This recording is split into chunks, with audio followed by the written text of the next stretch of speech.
3. The Hunt. Sharn Nolwen raced through the forest on familiar trails past familiar trees, following animal tracks he registered but barely saw. They chased a herd of tree pack, tall, fast, and graceful foragers whose meat could feed the village for days and whose scaly skin provided material for moccasins, clothing, all kinds of useful things. He had entered the spirit state, no longer thinking at all, fully absorbed in the hunt, in the chase, body and mind and spirit acting in harmony, as one. And then he lost the track. Like waking from a dream, he continued on at full speed, but focused all his concentration now on finding the trail again. He heard his name, quiet yelled in a raspy voice, "Sharn!" He looked up and saw his cousin a few strides to his right, still on the animal's trail with the rest of the hunters. Sharn rejoined the group, lost himself again in the spirit state of the hunt.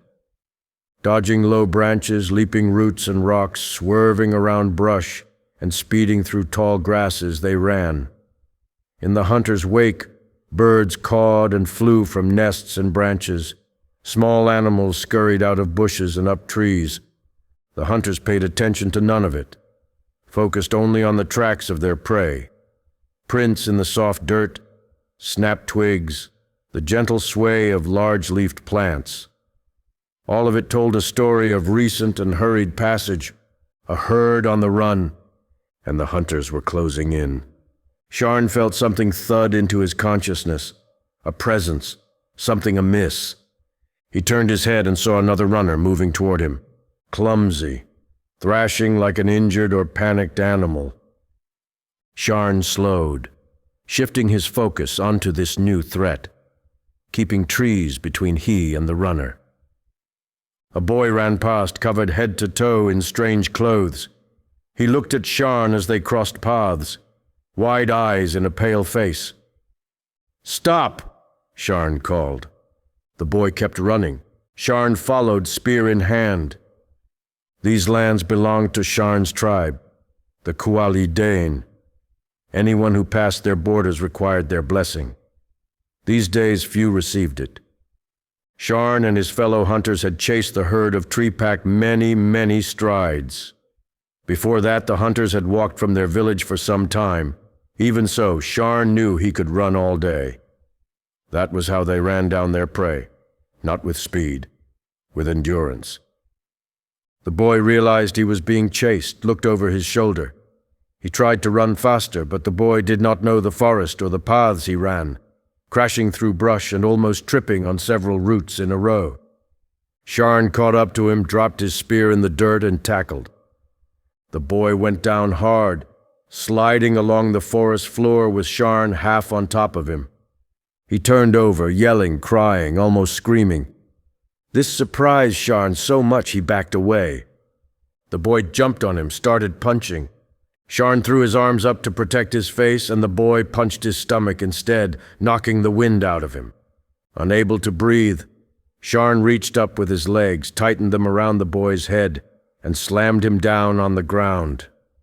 Sharn heard a strained wheeze from his own throat, which he could not control, then heard a long, low croak from the boy on the ground nearby. They had each knocked the wind out of the other. It felt like forever that Sharn lay on the ground, waiting for his body to function again, wondering if it ever would, if he was about to die, or if the other boy would recover first and kill him. Finally, Sharn's chest filled with air in a slow groan. He rolled onto hands and knees, stood. He looked down at the boy on the ground, whose eyes were closed. The boy looked thin and frail, like he had not eaten in days. Was he dead? "Sharn!" His cousin's voice came out of the woods behind him, anxious and at a full run. "It's okay, Cuccio," Sharn said, putting his hand up. "I found an interloper. I think he's dead." Cuccio walked up beside Sharn, staring down at the boy. The boy opened his eyes, saw Cuccio's spear pointing down at him. He slithered backwards in the dirt on elbows and heels, trying to get away from them. "How sure are you about the dead part?" Cuchillo asked. "Stop!" Sharn yelled. "You are our captive now. We will take you to see the elders. They will decide your fate." The boy stopped and looked at them, then stood slowly, hands up and palms out. "Good," Sharn said. He turned his head and searched the ground behind him. "What are you looking for?" Cuchillo asked.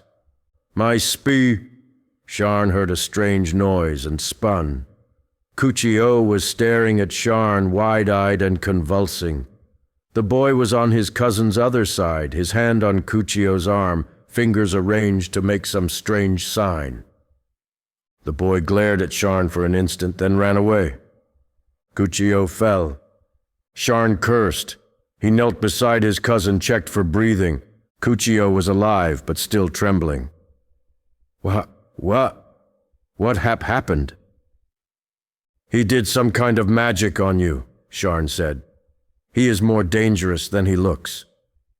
Sharn helped his cousin up, waited until Cuchillo was able to stand on his own without shaking, then retrieved his spear. "We should rejoin the others," he said, even though he desperately wanted to chase after the strange boy and teach him a lesson. Cuchillo nodded. They had been frustrated and humiliated. Even worse, their failure would bring a mix of disappointed sighs and outright mockery when they rejoined the others and explained what had happened. Sharn and Cuchillo were both considered men now, but had been bested by an outsider their own age or even younger. But the outsider knew magic and they did not. Who is he?